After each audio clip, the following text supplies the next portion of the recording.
Yo, what's going on, everybody? It's your main man, Apostle Raw, here to edify and entertain while giving game in Jesus' name. And I know we ain't got no music today. Man, listen, all this tech stuff, I'm just trying to step my game up on a daily basis. But at the time, I don't know why, it's just not working. So rock with me one time. And if you do want to hear some fire music, you can always go to A-Raw Productions on YouTube. You can check out those beats. Again, if you're a Christian artist and you are using your gift as a ministry tool, then all of those beats are free for you to use. And if you would like to hear some of my music, you know what I'm saying, not just beats, but rhymes as well, you can always check me out on all platforms, Apostle Raw, and Apple Music, Spotify, Tidal, all that good stuff, man. It's out there. Three Wise Men, also from Guatemala with love, and I have some new stuff coming soon as well. But let's get into it, man. What are we talking about today? Work versus work of the Lord. And this is something that is not talked about much, because the people that live through this are not the people that typically talk from the pulpit. You know what I'm saying? So this is not a popular topic from the pulpit, because it may not be relatable to a pastor or leader, but it's something that I struggled with in the past and had to learn how to navigate through. And a brother of mine, is crazy because I planned on doing this video a week ago, and a brother of mine hits me up and he's like, man, I'm really, going through it. I'm kind of struggling with, I'm working 12 hours, 13 hours a day to, keep my life intact financially and things like that. My responsibilities have to be taken care of, but at the same time, it's driving me crazy because I want to go further into ministry and I want to really push and pursue and, and do these things. And I mean, that is a very noble feeling. It's a very noble idea for one to have. Is like, no, I want to do more for God. This is getting in my way. It's not like a lazy, I don't want to work. It's like, I want to be doing fulfilling work for the kingdom rather than to just be out here trying to get my paper up. And there ain't nothing wrong with getting your paper up. Just putting that out there. But so me and him had a real conversation, and I was trying to share with him my heart, which is what I want to share with you in this video, towards what it looks like when you're doing work of the Lord versus just working. You know what I'm saying? I got my man John Henry on the side of me. If you don't know who that is or what that picture is, I thought it was a dope photo, you know what I mean, of a hardworking man, you know what I'm saying, a legend, if you will, and everything that he stands for. So yeah, let's jump straight into it. So for me, this is how I feel about it. Do all of your work as unto the Lord, right? So yeah, flipped it on you. Work of the Lord is not to me, I work in the church pays me, or I have some type of ministry where I'm getting donations and stuff like that. Work of the Lord is anything that you do unto God, right? You can read about this in Ecclesiastes, where he says the only thing that was good was the good work that God had given him to do, and we see that before there was a curse, and it was by the sweat of one's brow that man was still working in the garden to till the earth, to expand Eden, the paradise, and that was always a part of life. So it's not like a bad thing. I don't think working is a bad thing, but what is it that we're doing, for a living, or what is it that we're doing when we're working?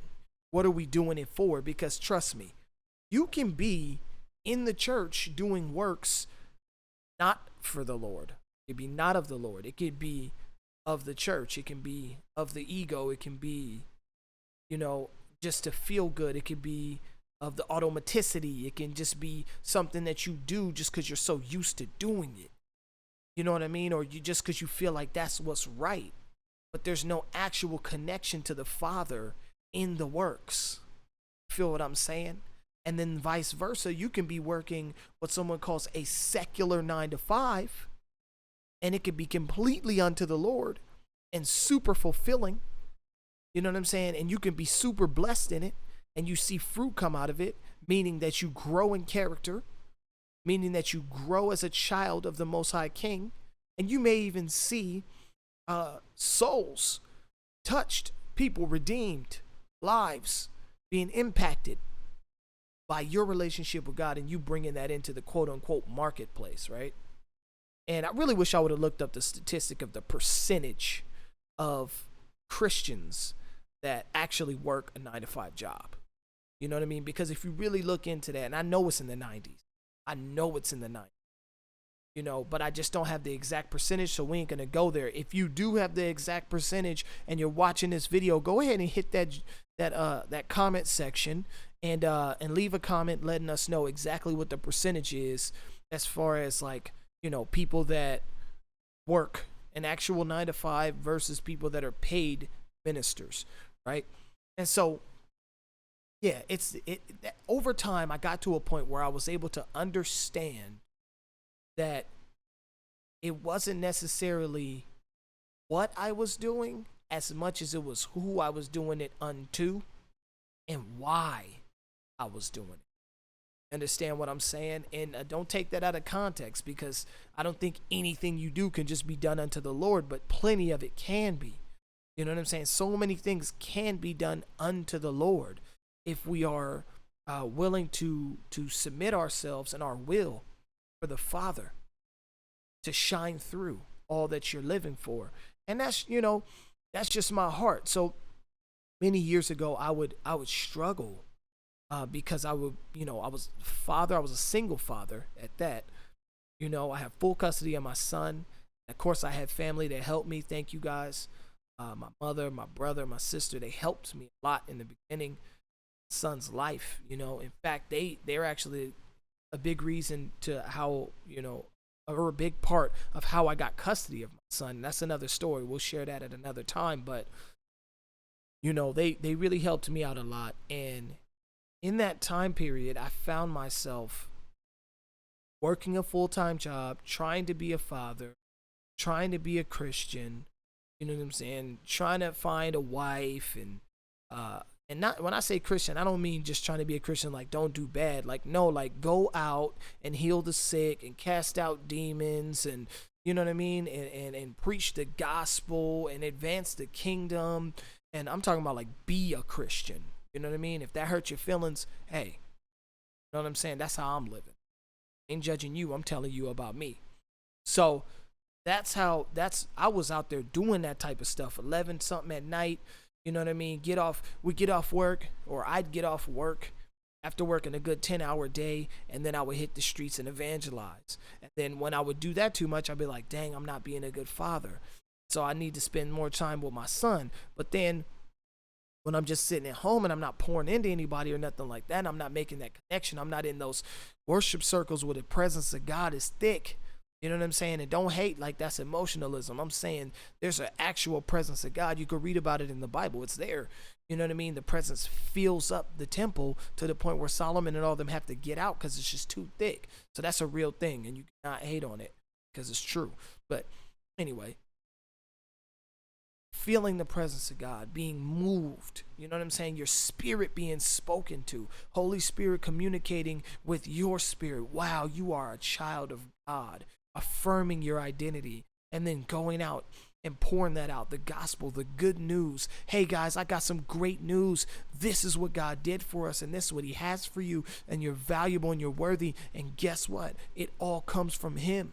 A relationship with Jesus Christ will ultimately change your life forever.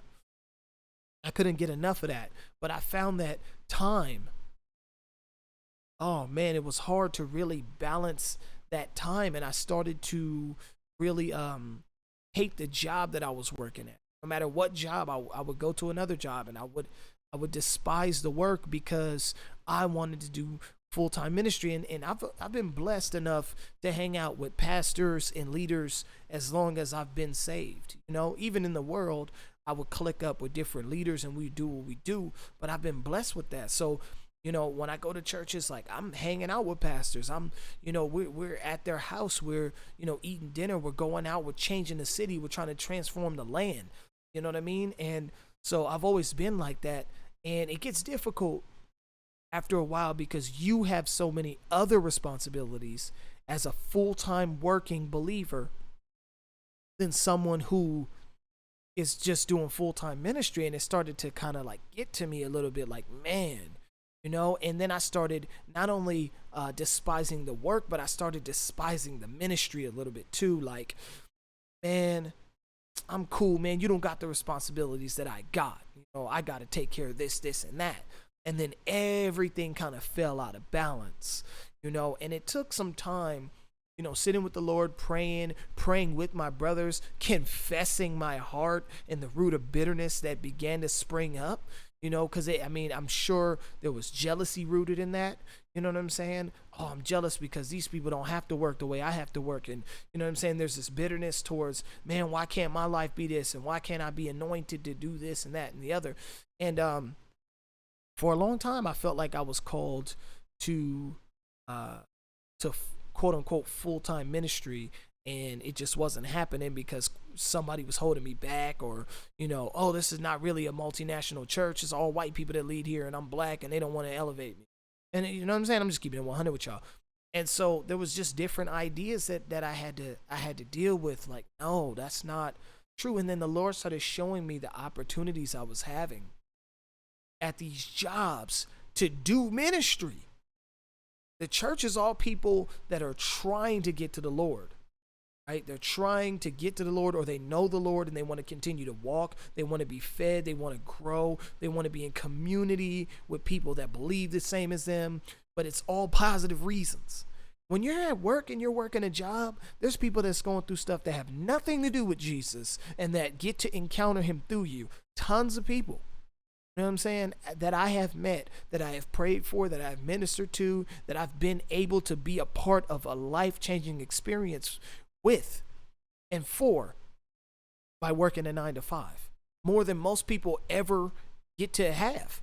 You know what I'm saying? And when the Lord started showing me that work of the Lord has nothing to do with where the paycheck comes from. You know what I'm saying? It has nothing to do with that. And I'm talking from a guy who actually lives it. You know what I'm saying? It's one thing for someone to tell you you should go do this and you should go do that, but they don't do it, or they don't have to be put in that position. You know what I'm saying? But I'm telling you straight up, I still work a 9-to-5 right now. You know what I'm saying? I'm off today, but I still work on 9-to-5 right now. And I'm telling you, if you sit with the Lord and say, how do I use this opportunity? How do I minister? How do I transform the atmosphere of my job to one that is ruled by heaven? You know what I'm saying? How do I set free those who are afflicted by different thoughts and demonic forces and belief systems that are hindering them and holding them back? I'm not talking about forcing religion down people's throat. I'm talking about going to the broken and the hurt and saying, hey, I have a way, and being a pathway to the way. You know what I'm saying? That's what I'm talking about. And man, have I had the most exciting life. And honestly, when I'm blessed to make it to heaven, I'm sure that the Lord will show me the value and the beauty in, those positions that I held, in those places that I've had to be in. Even, and man, it's been hard because you could be in a job that's completely against God. You know what I'm saying? Everybody getting high, everybody sleeping with each other, everybody backbiting each other, everybody cutthroat. And I'm a salesman, so I'm usually in sales environments where it could easily be like that. You know what I'm saying? And it can be difficult for you. You may have to go home and pray. You're gonna face some decisions that you have to make as a believer, to where it's like, man, I'm ministering through overcoming something that someone else can't overcome. I remember going to a Christmas party, for a job, and it was just a whole lot of promiscuity. We're just gonna keep it light like that. I ain't even gonna dive deep. It was a whole lot of promiscuity. It was a whole lot of, thirst in that joint. You know what I'm saying? And in that type of an environment, and being a life of the party like I am, you know what I'm saying? It was difficult to not, um, I mean, not to not participate, but to not even basically like egg it on. You know what I'm saying? Because I'm turned, but I don't want to turn up and help you to go in the wrong direction. So I got to turn all the turn up off so that I can be the sober minded pathway for anybody who who may need it at that time. You know what I'm saying? And I remember sitting next to my boy, and you know what I'm saying? He's like, man, look at all these girls. This is crazy, yo. And I mean, I had already made up in my mind. I'm gonna keep it real with y'all. This is a little sidebar to the story. They were giving away TVs and PlayStations and all that. They was raffling it. That's the only reason why I even went to the party, because I already knew it was going to be ratchet, and I didn't want to be in the ratchet environment. But the chance of winning a 50, 60-inch screen TV or like a PS4 or something like that, I was with it. You know what I'm saying? It was a possibility that I could win something for free. And they had like gourmet food, so your boy ate, got his grub all the way up. You know what I'm saying? And I had a drink. I didn't get faded or nothing like that, but I had a drink. I just, was chilling. But my boy, he was struggling next to me. You know what I'm saying? He's not a Christian or nothing like that, but he was somebody that I worked with and was solid dude. You know what I'm saying? And he was in a relationship. I mean, I'm a straight up married guy. You know what I'm saying? So I'm not acting up in any way, shape, or form. That, but he was also in a relationship, and he's like, oh. Like, bro, it's crazy in here. Like, I'm struggling to do, right. And I'm just like, bro, you know what I'm saying? Like, I see the same scene that you see, and I understand, but you got to overcome that. You know what I'm saying? You have a whole foundation at home. You have a whole home that you built, a family that you built. Like, you going to throw that away for a one-nighter? And never be able to look the same when you go to work?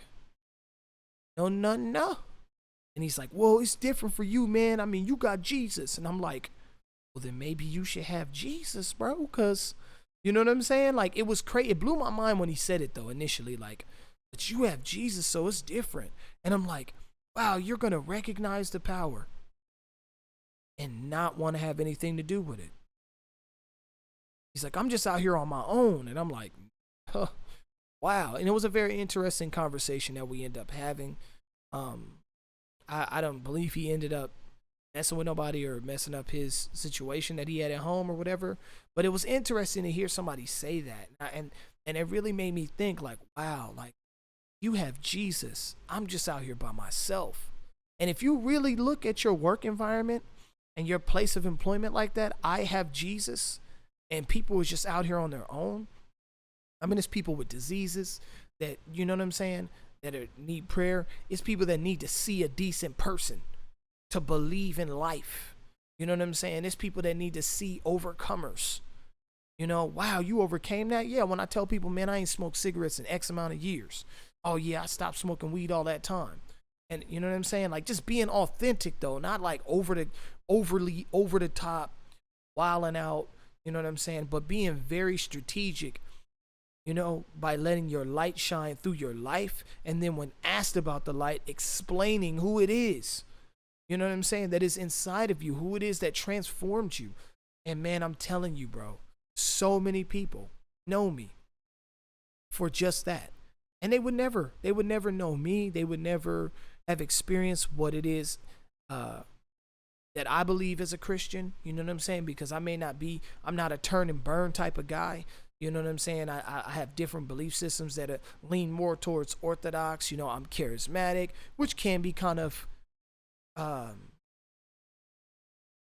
can be kind of like regular. It's not super rare that somebody's charismatic, but not reformed in their thinking, and wants to show you a different side. Like, hey, and this is not new. It's not something I made up. This is something that's been around since Athanasius and Augustine and all these guys. Like, it's not new. I believe that that is a big difference, you know, and it even started fueling me to learn more and to, you know what I'm saying, to be able to communicate myself better. And, you know, you got people that'll challenge you. You got people that want you to challenge them. You got people that, you know, they're watching from afar. You got people that get close up and want to know about it. You know what I'm saying? You got people that become spiritual sons, spiritual daughters, and you got people that low key, unfortunately, become spiritual adversaries due to what it is that they're carrying. You know what I'm saying? But all around, man, it's a beautiful life. It's a beautiful life. So I no longer am confused in my thinking to think that work versus work of the Lord has to do with where my place of work is. It's the kind of work that I'm doing. Because if I go to work and I put in my best effort and I become one of the most elite and efficient workers at my job, that is unto Christ. You know what I'm saying? If I choose when everybody else chooses to make the moral mistake or lower the moral standard, if I choose to stand and go, no, because this is what I stand for and this is who I am. Somebody's touched by that every time you do it. You know what I'm saying? It speaks volumes rather than shoving hell down somebody's throat. It speaks volumes to people. You know what I mean? And you could just be at church doing whatever. Oh, I'm a youth leader, but you're not even really leading the youth. You're just like hanging out with the kids. Like their kids aren't even changing. You know what I'm saying? Or you got a discipleship group, you know what I'm saying, with a whole bunch of content individuals that don't even want to grow. And we may see that as this person's in full-time ministry. And I'm not knocking that. I'm just saying, like, don't be confused by where a person works. Look at the quality and the reason and, you know, what the work is that's being done. This work of the Lord is just that. It's doing the work of the Lord. You know what I'm saying? You're walking with God and you're performing based off of what your alignment with Him is instructing you to do. You're like, oh, okay, this is the alignment with Christ. This is what I do in this situation, in that situation, in this situation. You know what I'm saying? So I just wanted to drop that on y'all real quick, man. Do not be confused, man. Do not be, don't become bitter or be downtrodden or broken down or feel lower than because, you know what I'm saying, you're not deacon so-and-so or bishop high mighty or whatever. You know what I'm saying? Like, don't trip out. Like, oh, I feel like I'm called to be a pastor. Like, man, there's so many different ways to do that. You know, and that doesn't mean that one day you don't. But what's the point of becoming that if you can't do it here? You know what I'm saying? That's like somebody being like, man, I need to go to the NBA. I deserve to be in the NBA. I know my calling's the NBA, but they can't even rock out at the Rucker. They can't even. You know what I'm saying? They can't even go hard on the blacktop. You know what I'm saying? They can't even run through an AAU league game. You know what I'm saying? What are you talking about? You're supposed to be in the NBA. You ain't even ready. You ain't even ready. I'm just gonna keep it real with you. Like, take advantage of what's in front of you. Be a minister to what's in front of you. You know what I'm saying? And I'm telling you, there's people in the workplace that are Christians that may be struggling with their faith. They may need you to lead them. You may need to take the reins and be like, hey, we're going to have this prayer circle. You know what I'm saying? Let's just stand strong with one another. That might be the body at your job is you aligning with other believers. You know what I'm saying? To strengthen each other to go through the day, and not just to make it through the day because, oh my God, it's so hard to be a Christian around these people that are just loose and crazy. No, but to also show them like the greater way, because it's only greater if it's effective. It's only greater if it truly is greater. You know what I'm saying? Like, I didn't just get born again to struggle with sin for the rest of my life, you know, and neither did you. You know what I mean? And Christ didn't just die for you and me. He died for the people at your job too. And he resurrected, and his resurrection power is available to them. You know what I mean? And they may not know it. They may not understand it. It may not have even been explained to them properly. They may not get it. They may have never had an encounter with the Holy Spirit or even a Holy Spirit believer. And you may be just that. So when you think about the work of the Lord, Just knowing all that you do unto him, man. You know what I'm saying? That's the work of the Lord. Are you doing it unto him? Feel me?